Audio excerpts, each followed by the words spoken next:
and allergy and things, health conditions that mimic anxiety. Like, nowadays we live in an what's it called, age of anxiety. How many years ago there was an age of stress and distress, and now we live in such a high, fast pace that anxiety is becoming a norm, and it shouldn't. Um, but what is not as much talked about anxiety are health conditions that mimic anxiety attacks. And the number one health condition that would mimic anxiety attack would be asthma. And you can have an asthma worsening, an asthma exacerbation, an asthma episode, or an asthma attack. Or there are many other conditions that would behave as anxiety. So it's very important to become self-aware. So self-awareness is required. Increasing our self-awareness is required. But when you begin to build emotional intelligence skills, you begin to better manage your emotions, better manage your anxiety if there is an anxiety. And through that, you can uncover maybe a health condition, maybe a rare disease, which I'm going to touch upon later on, that can mimic as anxiety. Because being diagnosed with anxiety, just anxiety, if your anxiety is triggered by an underlying health condition that hasn't been diagnosed, and then you being medicated for anxiety and the underlying medical condition is not addressed, um, it's not good, right? So if there is a health condition that triggers your anxiety or mimics or behaves as anxiety, it's good to have it uncovered, but not all of them are easy to uncover. And asthma, it's a pretty easy condition to diagnose. But what's interesting that most people with asthma, you would expect them to have wheezing, but not everybody that has asthma has wheezing. So a lot of people with wheezing, you can hear them when their asthma exacerbates. Um, my kitty cat, you can hear her breathing when her asthma is not well. But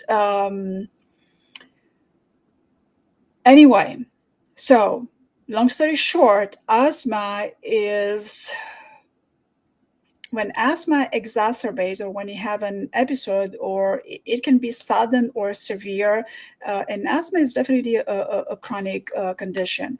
And the way asthma symptoms would present themselves, like an asthma attack would present itself with a shortness of breath, wheezing, chest tightness, coughing, an unproductive or dry cough, a rapid heartbeat, increased heart rate.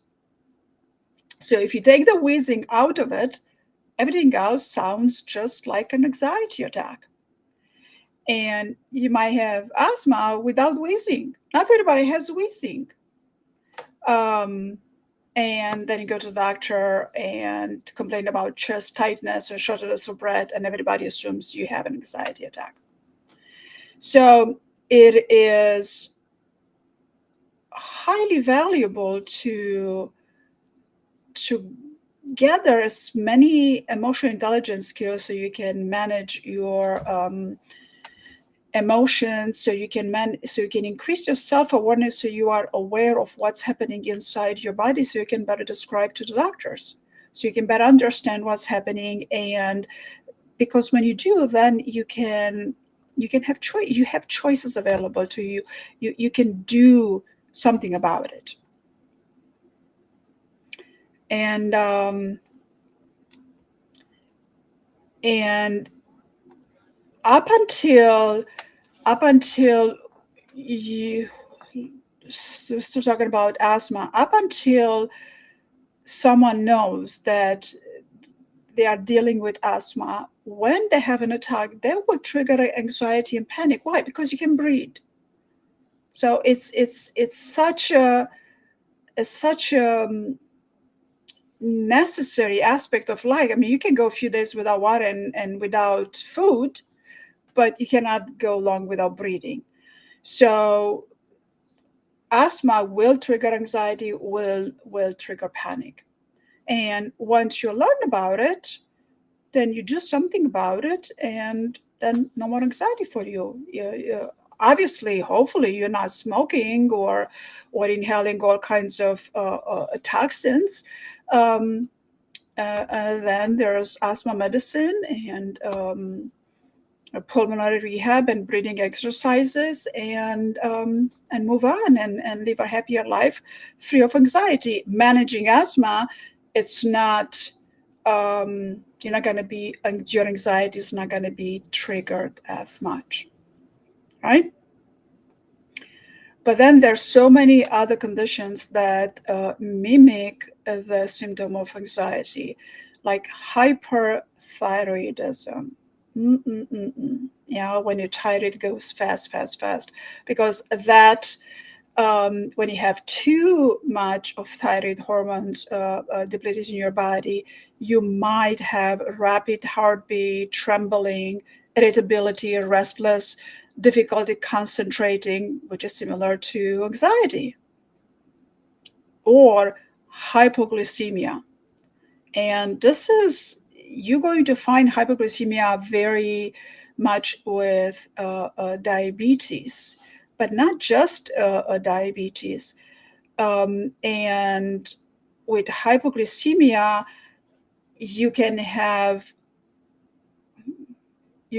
a quick drop in blood sugar, and in those few seconds of blood sugar dropping, um, has been documented in medicine that people can have an outburst of anger, or they can smack something, um, throw out things, or break things, um, without knowing what's going on, just quick like that. Well, not everybody that does that, but it could, hypoglycemia could be the case. But also with hypoglycemia, again, you're going to experience trembling, sweating, rapid heartbeat, dizziness, feeling of anxiety and nervousness. So there's so many conditions that mimic the symptoms of anxiety. So elevating your self-awareness, becoming aware of what's going on, um, it's so important, especially now that we don't have time. Well, we have to have time for our body, because we don't get to enjoy time or do anything with time without our body. So we need our body to carry us in time, to experience time, to enjoy time, to do life. So it's important. It's important to increase the self-awareness, and to educate as much as possible, of well, reasons are important, but when anxiety, just as a mental health without any underlying health condition, I don't know how. I would be interested to find out what the rate of that would be, because I would say 90% of anxiety disorder, they would have some underlying health conditions coming with that. Hyperthyroidism, hypoglycemia, cardiac conditions, respiratory disorders. Oh my God, those chronic obstructive pulmonary diseases, COPD, um, and asthma again, and COPD, even adrenal gland disorders, disorders affecting the adrenal gland, like adrenal insufficiency, symptoms as fatigue, weakness, dizziness, and feelings of anxiety. So when the physical body doesn't feel strong enough, it's easy to experience anxiety because because you're in the midst of life about doing things, and then it feels as if you cannot do the things that need to be done, and then you're going to experience anxiety. So it's very important to be aware of those things. Even gastrointestinal conditions like um, IBS or acid reflux or gastritis. Acid reflux or gastritis and anything gastrointestinal, you're going to manage that with diet. Then with manage with diet, you don't eat the food that cause all of the pain and discomfort in your gastrointestinals. Then no more anxiety. So it's as simple as that.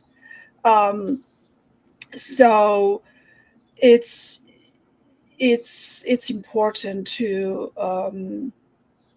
it's important to pay attention and get familiar with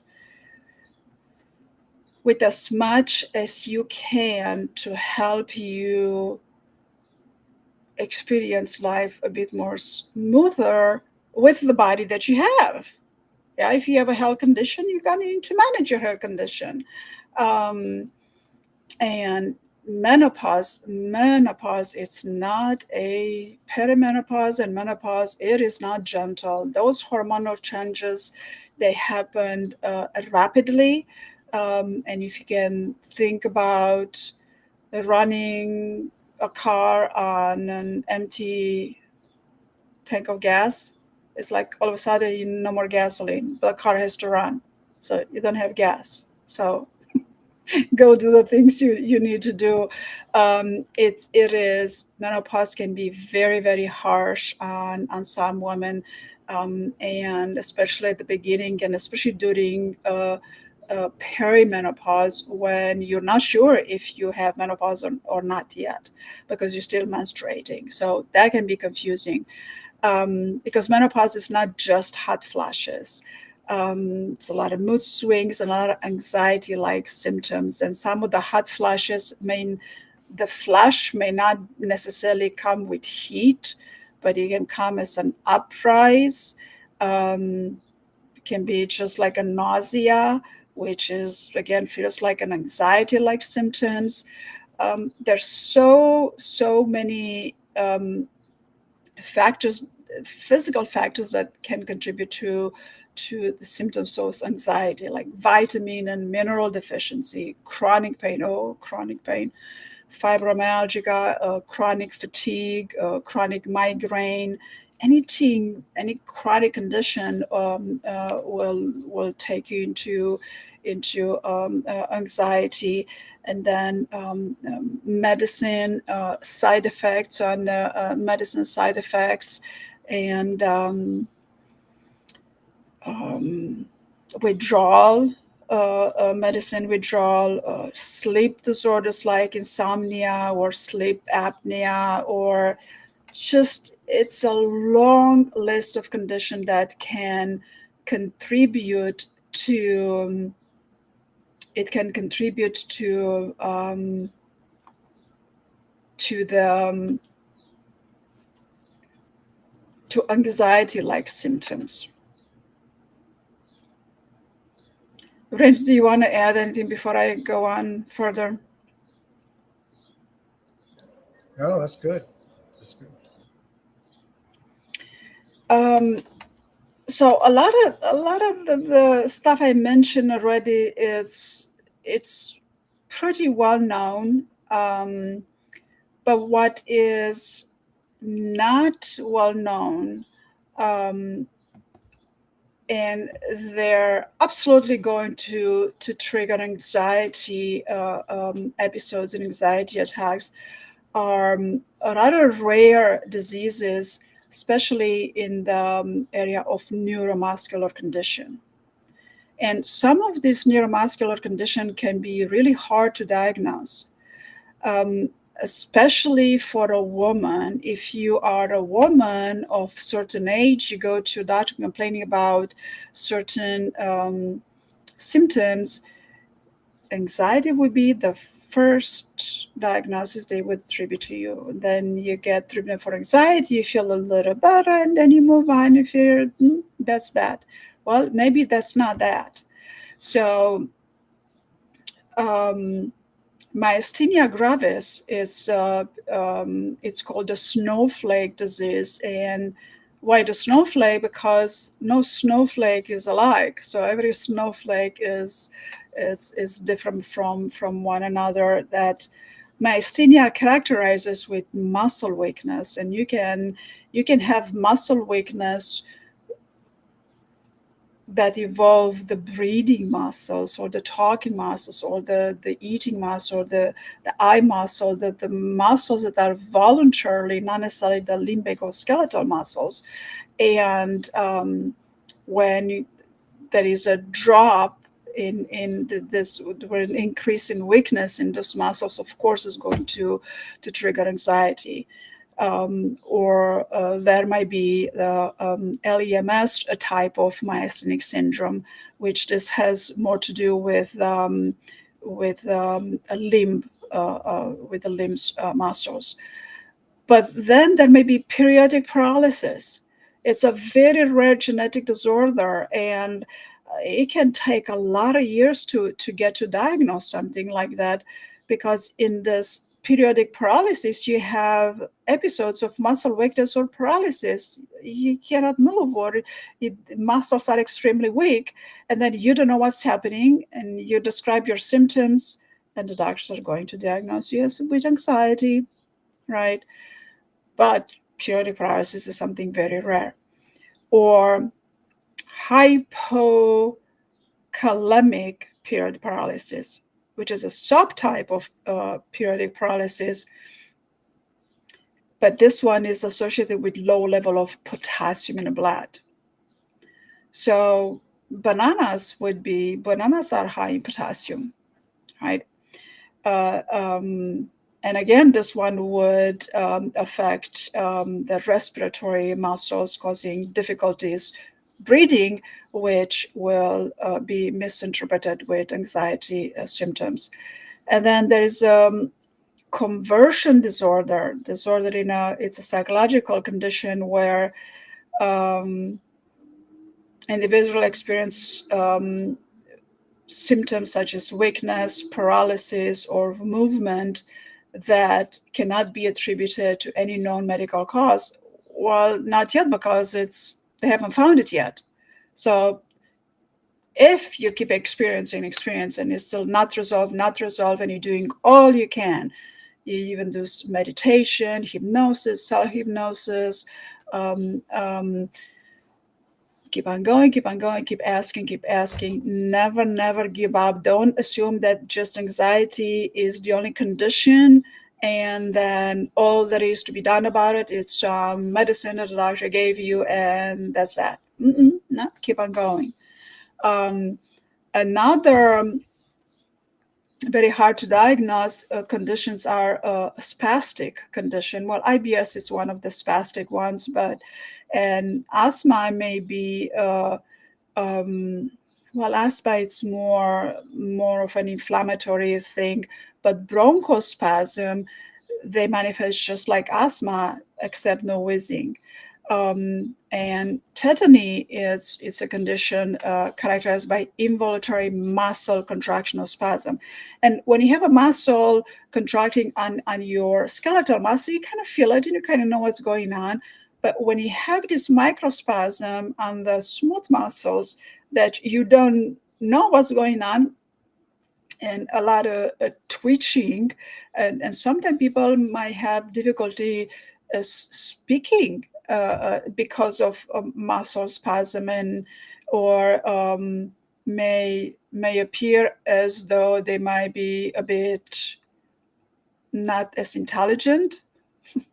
So give them time, because you never know what's happening inside someone's body. Or myotonia is another. Well, there's so many. The list is long, but myotonia is another delayed relaxation of muscles after a contraction. So you're supposed to contract, relax. This is how muscles are working. And with myotonia, for example, this leads to a lot of stiffness and muscle spasms, um, which can again resemble anxiety symptoms like muscle tension or a sense of restlessness. Well, of course, there's a sense of restlessness as everything is just so rigid, and then you relax it and it's not relaxing. Then you go have a massage and it feels a little good. They can have a massage every day. I mean, it would be nice. Yeah, but it's just we can have that every day. So these are just a few a rare condition to look into it.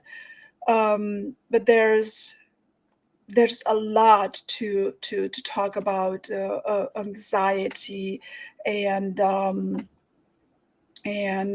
just paying attention and increasing your awareness of what's going on. Hypnosis has such a high rate of success of decreasing anxiety. At least my success with I have clients they don't come with me with anxiety and their anxiety is reduced, and I have clients with high anxiety and their anxiety is reduced. um, it's fascinating, because if you reduce your mental anxiety, then you can respond to everything that's happening in your body as opposed to react, or at least have a delayed. No, I wouldn't want to say it this way, but at least you would not panic every time you feel something in your body. But Randy has a lot to add about anxiety. So, Randy. Well, I think the main thing is that mental health professionals are notorious for not getting, for ignoring the need for physicals. And there's a book called The Diagnostic and Statistical Manual, very, very well known in the general population for psychiatry. And the first lines of that book before any kind of psychiatric diagnosis, and now it's like 500 pages. It's just an unbelievable book. But the first line or paragraph is rule out medical causation first, rule out any medical possibilities. And then mental health people are notorious for not doing that. So a person could go to a hypnotist or a hypnotherapist or a social worker or a therapist, psychologist, psychiatrist, anybody doing mental health stuff, and have a physical reason to be anxious. And even psychiatrists who are medical doctors, they don't have the equipment and the they don't work in clinics, so they don't have the equipment and the ability to make diagnostic tests. And as you said, Carmen, a lot of these require significant. They're very hard to diagnose, very very difficult, and any autoimmune disease is going to not going to be diagnosed very easily because there's no what they call marker. There's if I if my A1C is off, if my blood sugar level's off, and I'm in danger of becoming diabetic, well, I go get a blood test, and the doctor looks at my A1C score and can tell. A1C is a marker that shows how high my blood level's been on the average for the last 3 months. There's no such thing for that for autoimmune disease, and for all these diseases on these lists, there's not. As far as I know, I'm not a doctor or a nurse. I failed biology 101, so I'm the last person in the world to know about this. But I know that there for things for autoimmune problems, there's no blood tests, there's no kind of scan, brain scan, there's no CAT scan or PET scan or anything that's going to show any kind of something. So it takes some patience and understanding, and to make it even more complicated, which is what I tend to do. Probably should try and make it. My mentor used to be able to take real complicated things and make them simple. I take simple things and make them complicated. I need to reverse that. But anyway, make it more is that the mind and body are connected. And just like you said, Carmen, some of these illnesses can cause anxiety, which is real anxiety. It's not. It's a symptom of the illness, but it's real. It's there. So what comes first, the chicken or the egg? It's real. It's a real challenge. So I think the only thing that I would suggest, just from this is the only thing that I would suggest is before I would dive in and pay a hypnotist or hypnotherapist or a therapist or a psychologist or a psychiatrist or a nurse practitioner, before I pay any of those people time and money to deal with my anxiety, I'd make sure there's nothing the doctor says, there's nothing obviously physical. That doesn't mean that there's not, but it means that there's not something that can be treated first before diving into the mental aspect of it. Um, the other side of it is there are a lot of people who have what's called health anxiety. It used to be called uh, hypochondria and hypochondriacs. That's an old word, goes back to the 50s, but now it's called health anxiety, which is a better term. But people who are convinced that there is something wrong with them because they're too tired, they're too anxious, they're too irritable, they don't have enough energy to go to work or go to school, they are, whatever. It could be any symptom, and they can't sleep, or they eat too much, or they don't eat enough.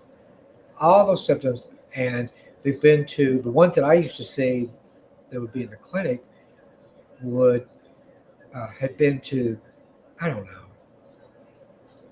5, 10, 20 doctors, all specialists, all doctors. Nothing's wrong. Nobody can find anything wrong. But you go on the internet and spend about 90 seconds researching your symptoms, and a person's going to pop up. You're going to see a story about somebody who had brain cancer and a tumor that was hidden way back in the back of their brain that everybody missed. All the doctors missed, all the scans missed it, all the diagnostic testing did, all the blood work, everybody missed it, and now they're going to die within 6 months.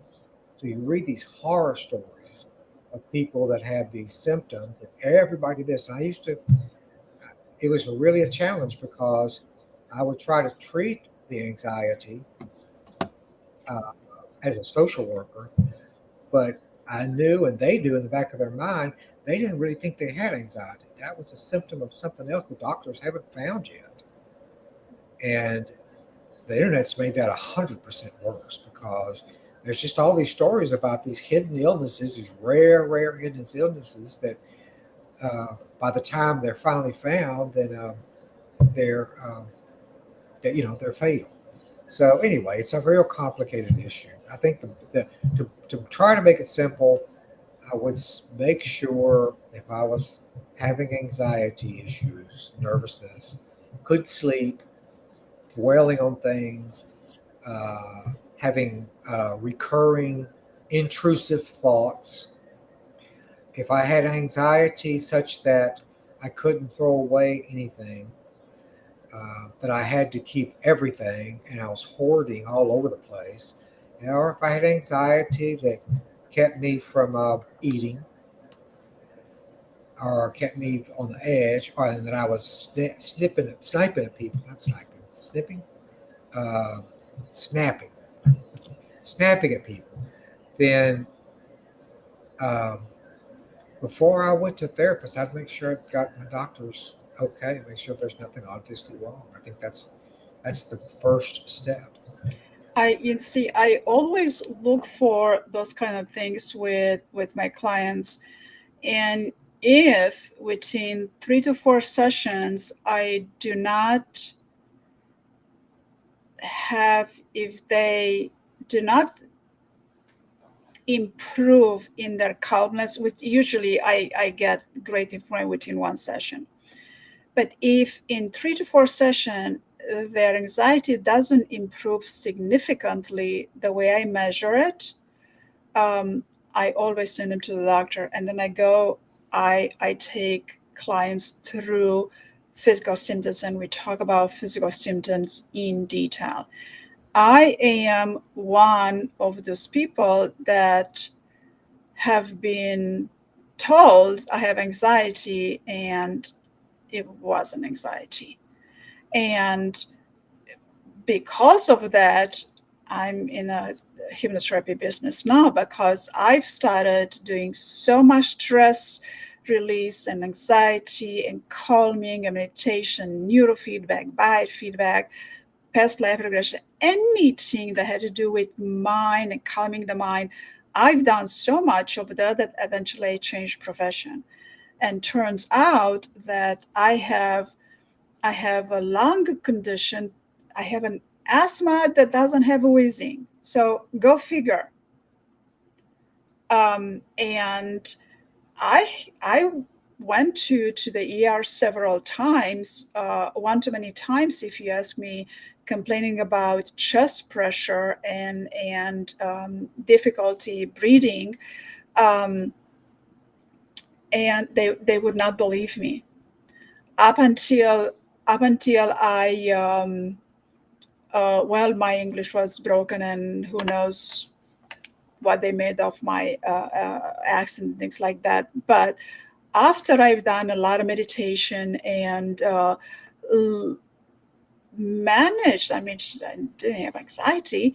Um, the way I would talk and describe my symptoms. I remember last time I went to the ER with chest pressure and difficulty breathing. Um, by the time I knew how to talk to doctors. And I assured them it wasn't anxiety and I wasn't emotional. I was frustrated, yes, but not emotional. So here's where emotional intelligence comes in. They say that high emotions, low intelligence. While in a case of when the body is in distress, your emotions are going to be high. So you need to. I've learned to manage that and communicate without. And long story short, how many years ago I was in the ER. I was administered albuterol in a ER for about 5 minutes, and all of a sudden I was breathing better, and I was like, wow, I've never had wheezing. I don't have wheezing. I have asthma, but I don't have wheezing. So it took many years to diagnose. Um, and I'm not the only one. There's so many other people that there's some sort of microspasm that happen, not necessarily with your control. Some of the things we can control, um, but what we can definitely control is self-awareness. Increase your self-awareness to know what's going on in the body. Not just complain and complain and complain and complain. Because when you see a medical professional about and you talk about your symptoms, they're going to ask you certain questions. And if you're going to be emotional about that, they need facts, not emotions. Well, you can't quite take them apart. You are going to have some emotions, but you can still be a cool cucumber. Is enough of a cool cucumber as possible to communicate what you feel in the body without being too emotional and without criticizing the doctors that they don't help you. Well, they have a list of things to do, and they have doctors, they have their um, procedure of what to do each specialty. They go through their list of things. This is what I'm asking, this is the procedure, right? So oftentimes being written off um, with anxiety, it's not, it doesn't have that. Maybe something can be done with the underlying condition that will relieve your anxiety. Yeah. Randy, you mentioned earlier, Yeah, Randy, that someone grew up with, they had severe anxiety during their childhood. I did. Uh, Or whatever, or anything from your experience that in your in your professional life working with children with anxiety. Children would not know how to express, how to talk about this, all of this physical sensation without anxiety. And if with children, as parents, we are bombarded, we might not be patient enough to listen to those children. So we ought to be patient and not necessarily write them off as being as misbehaving or as not or as having attention deficit.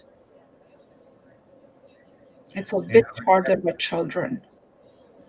I think the sad thing about it is that the behavioral health profession is uh, so medicalized that the treatment for children's anxiety is always going to be the first line is going to be medicine, and um, that's a sad thing because a lot of these medicines are not they're not studied with children. Nobody knows the actions. I've seen, and this is an outlier. I think most doctors that I've worked with are much more sensitive to this, but there are doctors that will give kids antipsychotic medicines that cause trouble for adults, have horrible side effects for adults. So Mhm. yeah, it's uh, it's it's sad that the anxiety is treated that way first. Yes, yes, indeed is sad because especially with especially with children. I mean, if you begin to medicate someone at that young age, anxiety medicine can be highly addictive.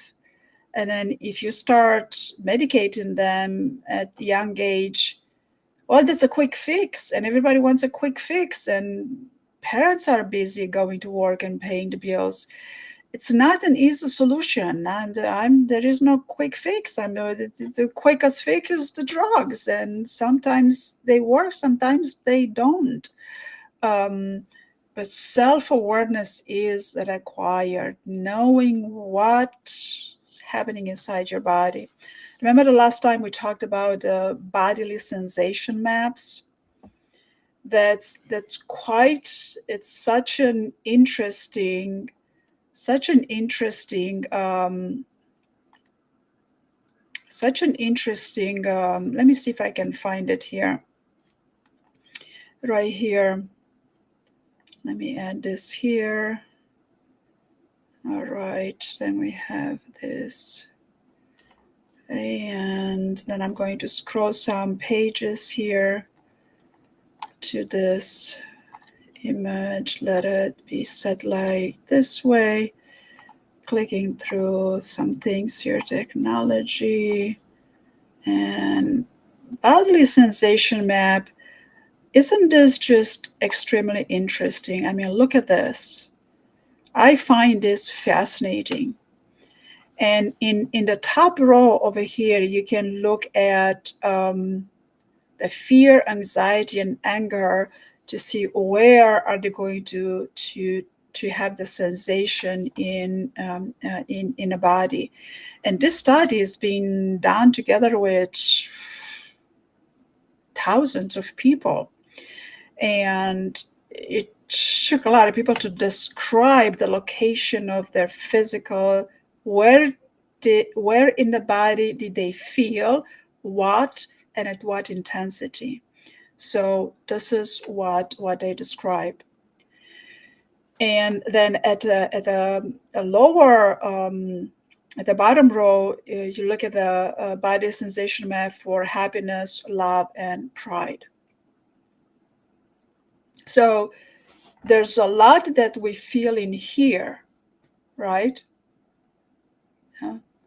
So it's a lot that we feel in here. And in here, that can be emotions, anxiety, feelings, good feeling, bad feelings. But there can be bronchospasm, or there can be acid reflux, or there can be the blood sugar drop, that you get all kinds of feelings in here, and you think that all of these heavy feelings in here are due to the people in front of you, that you don't like the people in front of you, or the people treat you bad, or it's about the other person, and it's not necessarily about your physical body. So it's very important to learn to pay attention to those things the best you can, the best you can, and to also to teach our children emotions and the body sensation map, and to guide them to communicate this this body sensation. That will be just of great help. Randy?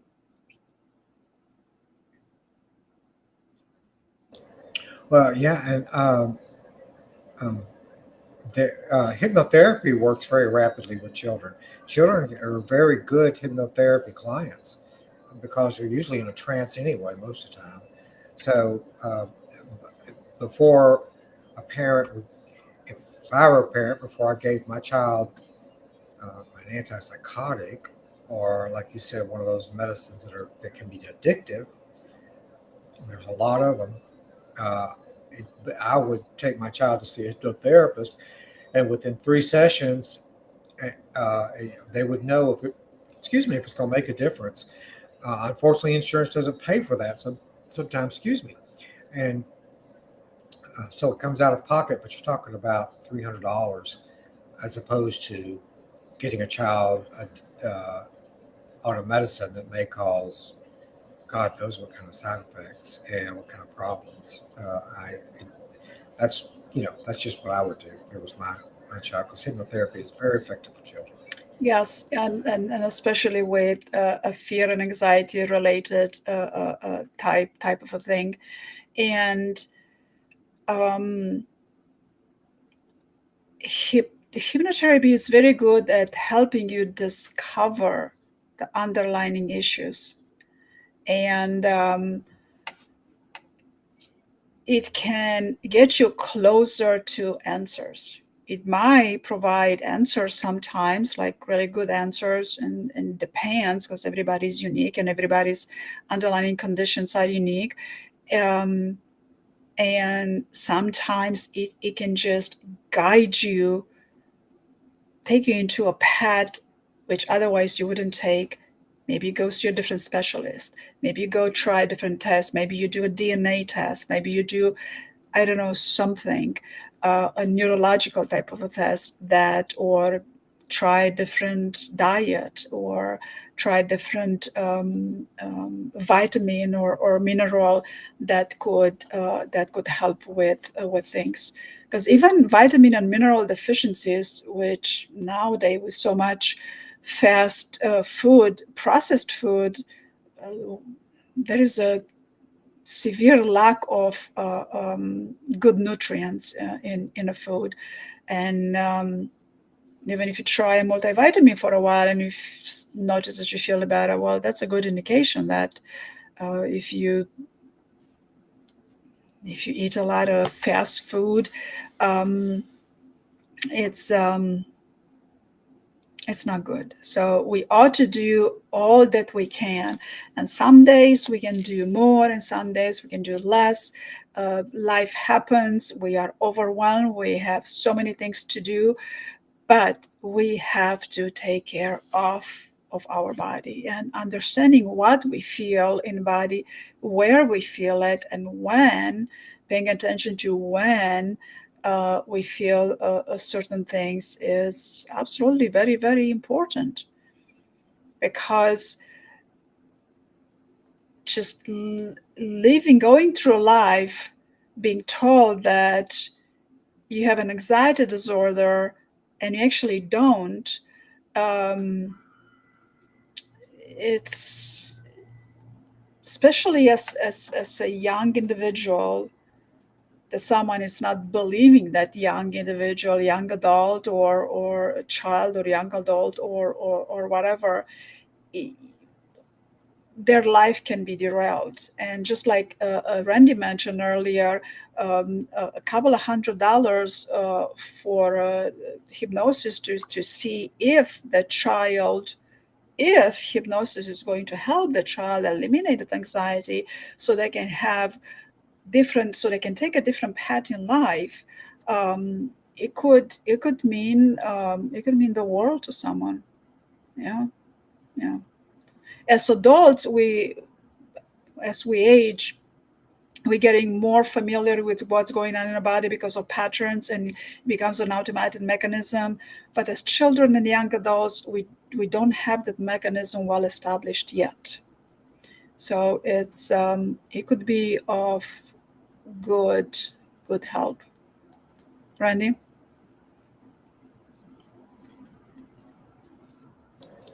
It's just a reading. There was just a discussion group that I'm part of for hypnotists, and somebody brought up a very good question.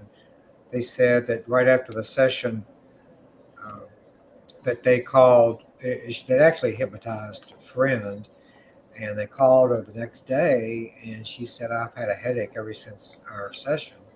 Ever since you brought me out of the trance, I've had this terrible headache." And she said it was a migraine, but I think it was just a bad headache.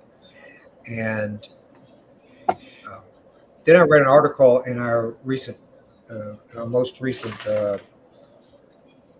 journal from the International Association of Counselors and Therapists, which certify hypnotherapists. There's an article in there about what happens with people who have headaches after a hypnosis session, and there were a lot of feedback with both of those. Some of which is rehypnotize them, et cetera, et cetera, et cetera. A lot of different things about what to do, but nobody suggested a physical. And it's not like I'm a genius about it, but I get nervous. My anxiety gets raised if somebody has a physical symptom that I don't understand. And especially a headache, a bad headache, that always just kind of makes me anxious. So I just think the mental health people, and hypnotists included, tend to um, dismiss the possibility of a physical problem as much as the medical people do. And so it's just really important that, as much as possible, physical symptoms are ruled out. And I'm saying that with the understanding that there's never going to be, I shouldn't say never, it's going to be hard to find, and I'm not sure I'd believe them if they said it, but any medical person who says it's 100% uh, not medical, there's 100% certainty you are not physically sick. It's 100% certainty, guaranteed. I don't think anybody's going to ever say that. And if they did, I'm not sure if I would believe them, because you never know. But so what do you do? Do you keep going to the doctor? No, I mean, I think it's, with me, if you find a doctor you trust, find a doctor you believe has your best interest in mind and does whatever is most reasonable. And you're going to read cases on the internet where, yes, these good, well meaning doctors missed a brain tumor and somebody died a month later, or they missed a tumor in their stomach, and et cetera, et cetera, et cetera. It's just, there's always these horrible horror stories. But by and large, most the ones I worked with, I worked with many different doctors for the course of a couple of years. They did everything reasonable to try that. They sent them to me when there's just no other reasonable explanation for continued having shortness of breath, night sweats, not sleeping, crying spells, worrying, hoarding, obsessing, uh, superstitious, counting things, all those anxiety symptoms. There was just no other physical reason. And so the vast majority of time, a good physician or nurse practitioner, a good medical team is going to rule out any possible thing. And there's always these hidden, rare diseases that pop up, but they're outliers. They're not. It's rare. So um, anyway, that's just my take on it. When I would have clients come in with health anxiety, they couldn't hear from any nurse or a doctor that there was 100% certainty that they were not sick. Um, and if there was 1/10 of 1%, oh, then it's something. No, it's got to be something. Nobody says I'm well. So it was a real challenge. And eventually, it got to be, well, either you, as a client, either you decide to live in misery and die in misery, or do you try and let's work on your symptoms. Let's get these symptoms down at least, and have a worthwhile life until this mysterious disease shows up. So um, it sounds kind of negative, but anyway, that's kind of was the take on it. My take as a therapist, but I believe I just think the good therapist and hypnotist included are going to make sure there's not a reasonable medical explanation, and that doesn't take a year of seeing 10 different specialists. It takes a good primary care doctor who knows general things, and a good primary care doctor who knows how to use AI these days, and they can 99% of the time are going to be very accurate and rule out whatever is um, what maybe could be a problem. Yeah. All right. All right. So let's see if we have any questions. Anybody sending questions? Yeah, somebody had a question on what to do with children with high anxiety. Someone has a child with a high anxiety, and what do you want to touch up on that, Randy, again?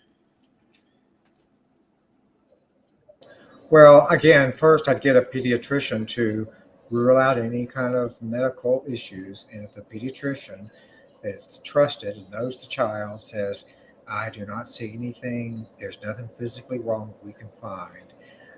Personally, at this stage of life, this stage of my career, uh, I would I would take them to a therapist who specializes with children and was familiar with hypnotherapy, doesn't have to be a hypnotist, but is familiar with hypnotherapy and would be agreeable to work with a hypnotherapist about it.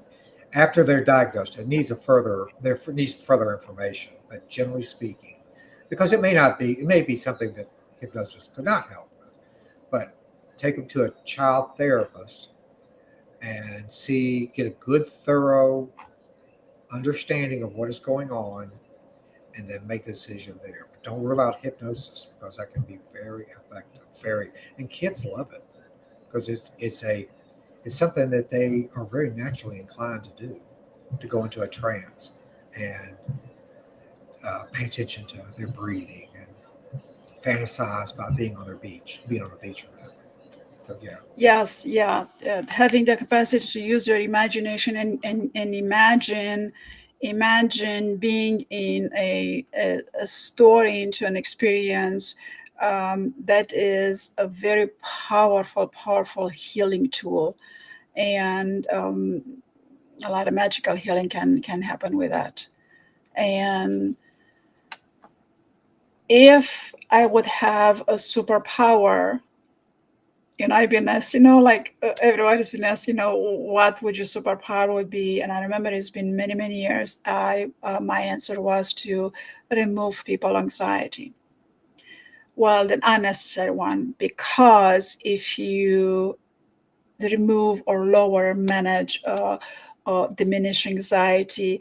Everything else is easier to manage. Everything, you have more choices, you know what to do, you can make a better decision. You, so much more is available when you diminish that anxiety. It's like world opens up and you have more available to you. And even though you might still have the same medical condition, the same asthma, the same bronchospasm, the same chronic gastrointestinal, diabetes, menopause, whatever, um, life, you diminish anxiety, and life just happens with more ease. And usually, this is what this is what I'm getting from my clients. They have more ease in their life. Can you ask for more?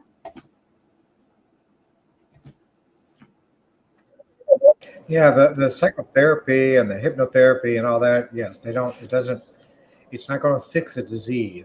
And say that somebody does have an autoimmune disorder, horrible symptoms most of them have, and they're very profound. They affect their, that what the doctors I think call them systemic. They affect everything, and from head to toe, their body's done. I have a friend that has some problems like that. I had a friend of a friend who had, I don't think it was lupus, but it was something else, and just it just affected every part of her life and body. And yes, psychotherapy is or talk therapy is not going to fix that. The doctor probably can't fix it. Medicines, all medicines have side effects, so um, you can end up taking 10, 15 different medicines, all battling each other out over side effects. So learning, going to a hypnotist and learning how to manage the stress all of that causes, yes, does not fix the disease, but life, it makes the disease a part of life, not all of life. And it helps a person having a quality of life that the disease can't, is going to be a part of their life, but not all of Yeah, yeah, I like that. Yes, the any health condition, it's we don't we don't have to have a health condition taking over our life. There is just so much we can do about it, whether on a physical level, but definitely on an emotional level. We can do so much on a mental, emotional level about any physical condition. Because the truth of the matter is that every single one of us is a battery, and we don't know how many years do we have on that battery. And some sooner or later, our battery goes out. That's one certainty we have in life. And even when we begin to accept those things that we cannot change, life becomes easier too. Yeah, I mean, they have hypnotists that work in hospice, and um, that kind of sounds a little strange because these are people that have a prognosis of not going to live for another 6 months is the criteria for hospice. So what would a hypnotist do? But they can have, but we only have today. Just like you're uh, exactly right, Carmen. We're not only just batteries, but we're also uh, we're carbon people, and um, none of us know the future, and none of us know what's going to happen tomorrow. We have today, and we can enjoy today. We live today, have a purpose for it, and have a reason for it, and figure out. And I can guarantee you, 100%. I guarantee this 100%. God did not create us to sit and watch The View all day long. That is not why God created us as humans. And you can watch it a few times, but that is not the reason we are here on earth. And part of hypnotism can help figure that out. So, All right. Very well. Very well. So that's that for tonight. Um, thank you, everybody, for being here with us, and we will see you again next week. All right. Good night.